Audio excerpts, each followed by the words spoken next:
महाभारत के एक पात्र हैं विदुर। वे अकेले ऐसे व्यक्ति हैं जो धर्म अधर्म नीति अनीति का संपूर्ण ज्ञान रखते हैं। महाभारत में विदुर की स्थिति महत्वपूर्ण मानी जाती है। विदुर अपने व्यक्तित्व से प्रेरणापद और मानवीय व्यवहार रखते हैं। इनका एक एक शब्द महाभारत में राज्य और प्रजा का कुशल संचालन के लिए उपदेश भी देता है। महात्मा विदुर युद्ध टालने के लिए उपदेश करते हैं, लेकिन विदुर के उपदेश धृतराष्ट्र का हृदय परिवर्तन नहीं कर पाते और जिसका परिणाम महाभारत के युद्ध के रूप में सब सामने आता है। लेकिन इसके लिए हम विदुर जी की नीति को कुछ विफल नहीं ठहरा सकते। उनका प्रत्येक उपदेश काल की कसौटी में भली भांति जांचा परखा गया है। कार्य सिद्धि की दृष्टि से मनुष्य 3 प्रकार के होते हैं, उत्तम, मध्यम और अधम। जो कार्य को श्रम के डर से पूरा ही नहीं करते या प्रारंभ ही नहीं करते वे आलसी अधम कहलाते हैं। जो उत्साह में कार्य तो प्रारंभ कर देते हैं लेकिन श्रम के भय से अथवा फल की आशंका से कार्य को बीच में ही छोड़ देते हैं वे मध्यम श्रेणी के लोग कहलाते हैं। जो पुरुष उत्साह पूर्वक कार्य प्रारंभ करते हैं और पूरी शक्ति से उसे संपन्न करते हैं वे उत्तम पुरुष कहलाते हैं। सुखी मनुष्य वही है जो रोग रहित रहे, उस पर किसी का कोई ऋण न हो, उसे परदेश में न रहना पड़े, मेल जोल अच्छे लोगों के साथ हो, धर्म पूर्वक अपनी वृत्ति से जीविका चलाता हो और निडर रहता हो। यही मनुष्य के सुख के आधार हैं। जो बात स्वयं को बुरी लगती हो उसे दूसरे के लिए भी नहीं कहना चाहिए। मूल स्वरूप में यही धर्म है। इस सब के विपरीत जो कार्य किए जाते हैं वे सभी अधर्म कहे जाते हैं। जो व्यक्ति कभी अपने पराक्रम की डींग नहीं हाँकता, संतुलित रहकर कभी उद्दंडता नहीं करता, समन्वय की बात करता है, क्रोधित होने पर भी न तो व्याकुल होता है न कटु वचन बोलता है, बल्कि धीरज से काम लेता है, वह व्यक्ति सभी का प्रिय होता है। जो व्यक्ति दूसरों के धन, रूप, पराक्रम, कुलीनता, सुख, सौभाग्य और सम्मान के प्रति ईर्ष्यालु होता है वह मानो असाध्य रोग से पीड़ित होता है और इसका निदान किसी के पास नहीं होता। बेर की आग जब एक बार शांत हो जाती है उसे शांत ही रहने देना चाहिए। जो व्यक्ति इस अग्नि को पनपने नहीं देता, गर्व नहीं करता, उसमें किसी प्रकार की हीनता की भावना विकसित नहीं होती, वह किसी प्रकार से विपत्ति का रोना भी नहीं रोता और इसका लाभ उठाकर अनुचित कार्य भी नहीं करता। ऐसा आदमी ही श्रेष्ठतम कहा जाता है। उसी का लोभ सम्मान करते हैं। यदि मनुष्य पहले इंद्रियों सहित मन को अपना शत्रु मानकर जीत लेता है तो फिर वह अपने मित्रों और शत्रुओं को भी जीतने की इच्छा करे तो उसे सफलता मिलती है। ऐसे पुरुष की लक्ष्मी भी सेवा करती है। जो अपराध करता है उसी की निंदा होती है और सदैव उत्तम व्यवहार करने वाले की प्रशंसा होती है। पंडित वही कहलाता है जिसे वास्तविक स्वरूप का ज्ञान हो, उद्योग करने की क्षमता हो और धर्म में स्थित रहकर दुख सहने की अपार शक्ति हो तथा जो पुरुषार्थ से मुंह न चुराने की प्रवृत्ति वाला हो, जो अच्छे कर्मों को सेवन करता हो, बुराइयों से दूर रहता है, श्रद्धा भाव और आस्तिक होकर क्रोध, हर्ष, गर्व, लज्जा, उदंडता और उसमें अपने को पूज्य समझना आदि भावों से पुरुषार्थ को नष्ट भ्रष्ट नहीं होने देता, वही पंडित कहलाता है। दूसरे लोग जिसके कर्तव्य, सलाह और पहले से किए हुए विचार को नहीं मानते बल्कि काम पूरा होने पर ही जानते हैं, वही तो पंडित और चतुर भी कहा जाता है। जो न चाहने वालों को चाहता है और चाहने वालों का त्याग करता है, अपने से अधिक बलवान से के साथ बैर बांध लेता है, वह मूल विचार का मनुष्य कहलाता है। जो व्यक्ति किसी काम के लिए धर्म और अर्थ के विरुद्ध हो जाता है, न पाने योग्य वस्तु की कामना रखता है, उसे मूढ़ बुद्धि कहा जाता है। उपदेश न देने योग्य व्यक्ति को जो उपदेश देता है, शून्य की उपासना करता है और अस्त्र का सहारा लेता है, उसे मूढ़ चित्त वाला व्यक्ति कहते हैं। बहुत अधिक धन विद्या ईश्वर आदि को पाकर भी जो इठलाता नहीं वह तो पंडित होता है, परंतु स्वयं समर्थ होते हुए भी जो असमर्थ लोगों को ध्यान नहीं रखते हुए उन्हें बांटे बिना ही उत्तम भोजन करता और उत्तम वस्त्र पहनता, वह उस सबसे बड़ा क्रूर होता है। एक बुद्धि ही तो होती है जिससे व्यक्ति करने योग्य और ना करने योग्य कामों का निश्चय करता है तथा साम दाम दंड भेद और 4 नीतियों से अपने शत्रु मित्र अथवा उदासीन को वश में करता है। इस संसार में क्षमा वशीकरण रूप है। भला सोचिए, क्षमा से क्या सिद्ध नहीं होता पाता। जिसके हाथ में शांति रूपी तलवार है, दुष्ट लोग उसका क्या लेंगे, और जहाँ जिन तिनके नहीं होते वहीं गिरी आग अपने आप बुझ जाती है। जो व्यक्ति क्षमाशील नहीं होता वह अपने साथ साथ दूसरे को भी दोष का भागी बना लेता है, स्वयं भी कष्ट पाता है और उसके साथ रहने वाला हर व्यक्ति कष्ट पाता है। 2 प्रकार के पुरुष सूर्यमंडल के भेद कर उच्च गति पाते हैं। एक वे जो योग्य युक्त सन्यासी होते हैं, दूसरे वे जो युद्ध में वीरता से लड़ते हुए वीरगति को प्राप्त होते हैं। 3 लोग धन की अधिकारी नहीं माने जाते, स्त्री, पुत्र और दास। ये जो कुछ कमाते हैं उसी के माने जाते हैं, जिसके ये अधीन होते हैं। दूसरे के धन का हरण करने वाला, दूसरे की स्त्री से संसर्ग करने वाला और हितकारी मित्र का त्याग करने वाला, ये तीनों ही नाश के पात्र होते हैं। काम, क्रोध, लोभ और आत्मा का नाश करने वाले 3 द्वार हैं, अतः इन तीनों को त्याग करना चाहिए। माता पिता, अग्नि, आत्मा और गुरु की सेवा बड़े यत्न से करनी चाहिए। जो व्यक्ति देवता, पितृ, मनुष्य, सन्यासी और अतिथि की सेवा शुद्ध हृदय से पूजा करता है, उन्हें संतुष्ट करता है, वह सदा यश का प्राप्त करता है। वास्तव में व्यक्ति के लिए यही करनी है कि वह बांट कर खाए, काम अधिक करे, सोए कम, मांगने पर अमित्र को भी दान देने में न हिचके। ऐसा व्यक्ति अनर्थ को सदा दूर रहता है। जो व्यक्ति अपने कर्म गुप्त रखता है, चाहे हितकारी हो या अहितकारी, वह अपनी चतुरता के कारण सफल होता है। जिस प्रकार समुद्र की सैर करने वाला मनुष्य फटी नाव को छोड़ देता है, उसी प्रकार ज्ञानी पुरुष के लिए यह आवश्यक है कि वह उपदेश न देने वाले आचार्य, मंत्रोच्चार न करने वाले महात्मा अथवा रक्षा करने में असमर्थ राजा, कटुवचन बोलने वाली स्त्री, गांव में रहने वाले ग्वाले, वन में रहने वाले नाई को त्याग देना चाहिए। इसके विपरीत सत्य, दान, कर्मता, दूसरों को में दोष देखने की प्रवृत्ति का अभाव, क्षमा और धैर्य का कभी त्याग नहीं करना चाहिए। चोर असावधान पुरुष से, वैद्य रोगी से, मतवाली स्त्रियां कामुओं से, पुरोहित यजमानों से, राजा झगड़ने वाले से और विद्वान पुरुष मूर्खों से अपनी जीविका चलाते हैं। शिक्षा समाप्त हो जाने पर शिष्य आचार्य का, विवाह हो जाने पर पुत्र माता का, कामवासना की शांति हो जाने पर पुरुष स्त्री का और काम निकल जाने पर व्यक्ति सहायता करने वाले का, नदी की धारा पार करने के बाद नाव का, रोग मुक्त होने के बाद वैद्य का अक्सर लोग तिरस्कार कर देते हैं। जो व्यक्ति दूसरों के घर से घृणा करता है, जिसे अपनी स्थिति पर कभी संतोष नहीं रहता, जो हमेशा क्रोध करता है और जो संसक्ति रहता है या दूसरों के भाग्य पर अपना जीवन निर्वाह करता है, ये इच्छा व्यक्ति सदा दुखी रहते हैं। मित्रों में से सदा परामर्श, धर्मानुसार धर्म अर्जित करने, पुत्र के प्रति प्रेम, मैथुन में प्रवृत्ति, समय पर प्रिय वचन बोलना, अभीष्ट वस्तु की प्राप्ति, अपने वर्ग के लोगों में उन्नति और जन समाज में सम्मान, ये वे 8 लौकिक सुख हैं जिन्हें पाकर प्रत्येक व्यक्ति हर्ष का अनुभव करता है। व्यक्ति वही धुरंधर होता है जो समय आने पर या आपत्ति पड़ने पर दुखी नहीं होता, बल्कि साहस से उद्योग करता हुआ सावधानी पूर्वक अपना समय गुजारता है।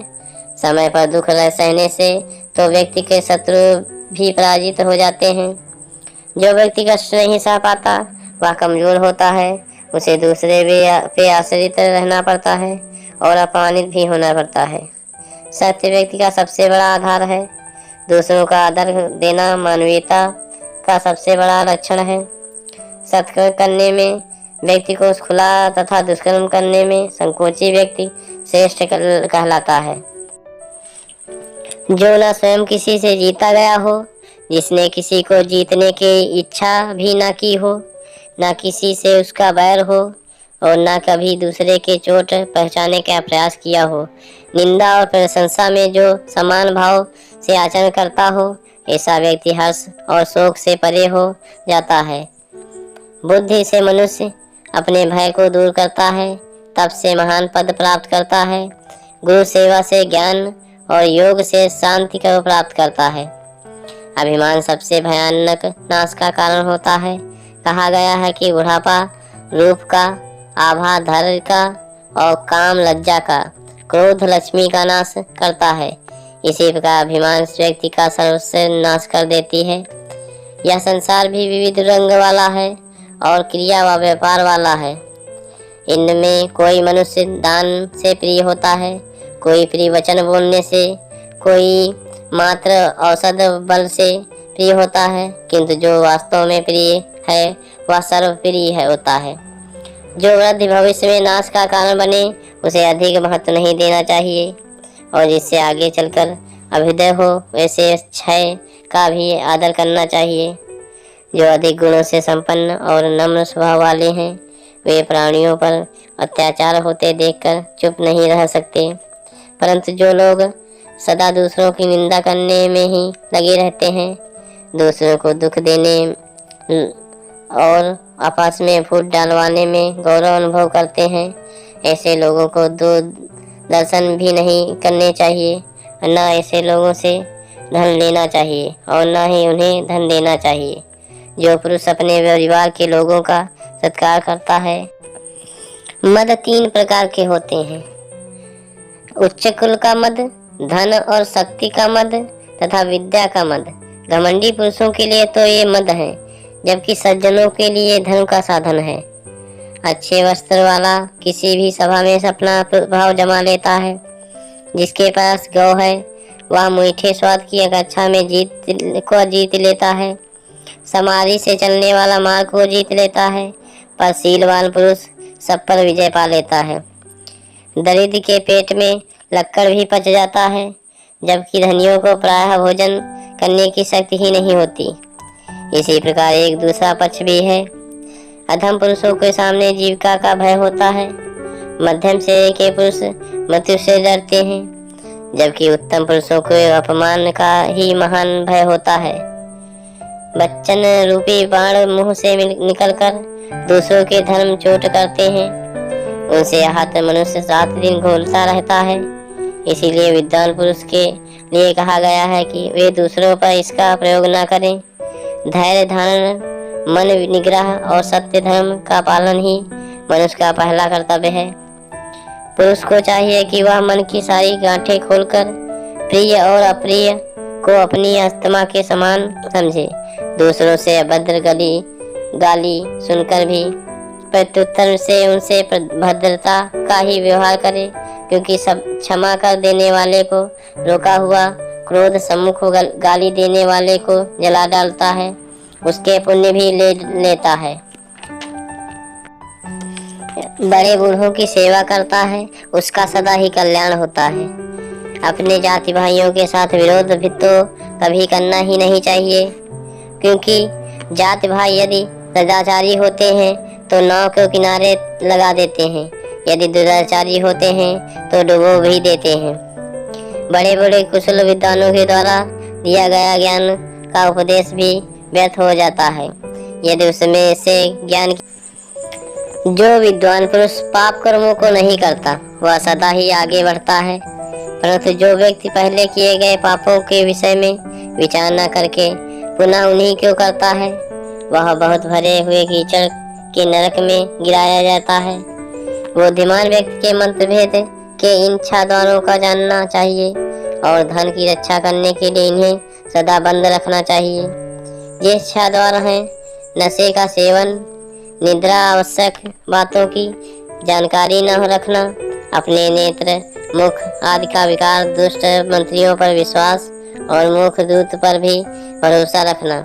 जो इन द्वारों के बारे में जानते हुए भी इन्हें बंद रखता है, वह अर्थ, धर्म और काम क्रोध सेवन करते हुए भी शत्रुओं को वश में कर लेता है।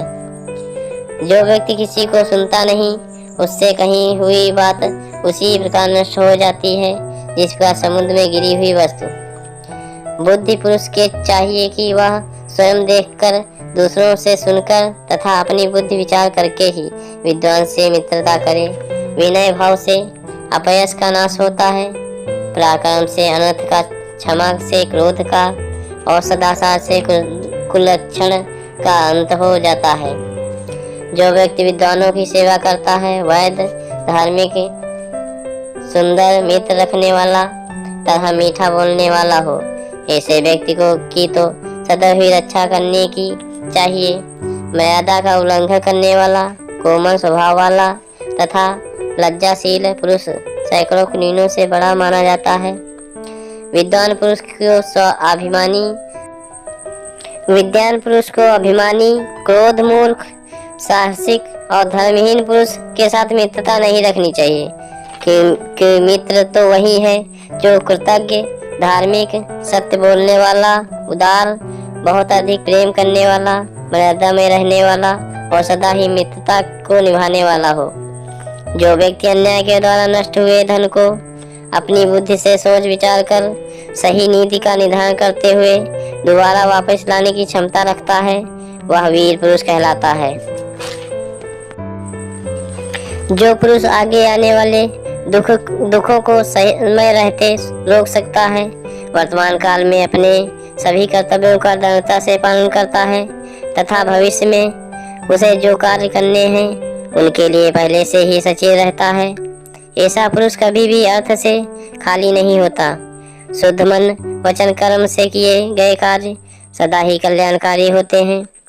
मंगलमय पदार्थों का स्पर्श, मन की इच्छाओं को रोकना, शास्त्र का अभ्यास, परिश्रम, सरलता और सत्पुरुषों का दर्शन करना, उनका सत्कार करना, ये सभी कार्य कल्याणकारी होते हैं। बहुत अधिक श्रेष्ठ, अधिक दान देने वाला, अधिक वीर, व्रत नियमों का अधिक पालन करने वाला तथा अपने ऊपर अधिक घमंड करने वाले पुरुष के पास लक्ष्मी नहीं रहती। घने जंगल में कठिन रास्ते पर विपत्ति के समय अपने समक्ष प्रहार के लिए उठे शस्त्र को देखकर भी आत्मबल से युक्त व्यक्ति को कभी भय नहीं लगता। परिश्रम, संयम, धैर्य, सावधानी, स्मृति और सोच विचार कर कार्य शुरू करना, ये ही उन्नति के साधन होते हैं। शांति के द्वारा क्रोध को जीता जा सकता है, दुष्ट व्यक्ति सद्व्यवहार से वश में किया जा सकता है, कंजूस को दान देकर वश में किया जाता है, झूठ को सत्य से जीता जा सकता है। स्त्री धूर्त, आलसी, डरपोक, क्रोधी, घमंडी, चोर, नास्तिक आदि का कभी विश्वास नहीं करना चाहिए। जिस व्यक्ति ने धन दान करके मित्र को वश में करके लिया हो, शत्रु को युद्ध में जीत लिया हो, स्त्रियों को अच्छा भोजन कराकर वश में कर लिया हो, ऐसे पुरुष का जीवन सफल होता है। जिस व्यक्ति के किसी में आसक्ति नहीं होती और श्रेष्ठ लोगों से आदर पाकर अपनी शक्ति के अनुसार ही वह अर्थ साधन करता रहता है, ऐसे पुरुष को यश प्राप्त होता है। साधु संत लोग उस पर प्रसन्न रहते हैं और उसके लिए मंगल कामना करते हैं। सज्जन पुरुष अधर्म से आई हुई संपत्ति को उसी प्रकार त्याग देता है जिस प्रकार सांप अपनी केचुली को उतारकर फेंक देता है और फिर सुख का अनुभव करता है। भय, कामना और लोभ से कभी धर्म का त्याग नहीं करना चाहिए, क्योंकि धर्म नित्य है तथा सुख दुख अनित्य है। आपको अनित्य को छोड़कर नित्य को अपनाना चाहिए। जिस तरह बिना फल फूल वाले वृक्ष को पक्षी छोड़ देते हैं, उसी प्रकार मरे हुए व्यक्ति को उसके जाति, भाई, परिवारजन आदि चिता में रखकर आ जाते हैं। मरे हुए व्यक्ति के साथ तो केवल उसके भले बुरे कर्म ही जाते हैं जो अपने इस जीवन में किए होते हैं। इसीलिए मनुष्य को सदा धर्म के कार्यों में ही प्रवृत्त रहना चाहिए। जो व्यक्ति बुद्धि, धर्म, विद्या और आस्था में अपने से बड़े तथा श्रेष्ठ पुरुष में कर्तव्य और अकर्तव्य के विषय में प्रश्न करता है, वह कभी भी मोह माया में नहीं रहता पड़ता। काम और भूख को अपने वश में रखें। नेत्रों के द्वारा हाथ पैरों की रक्षा, मन से नेत्र और कानों की तथा सत्कर्मों से मन और वाणी की रक्षा करें। जिस सुख का सेवन करने से अर्थ और धर्म की हानि होती है, उसको तो पूर्ण रूप से सेवन करना ही उचित है। जो व्यक्ति सदा ही दुखी रहते हैं, आलसी, ईश्वर में विश्वास न रखने वाले हैं, अपनी इंद्रियों को वश में न रखने वाले हैं तथा किसी भी कार्य में उत्साह न दिखाने वाले हैं, इन लोगों के यहाँ कभी भी लक्ष्मी निवास नहीं करती है।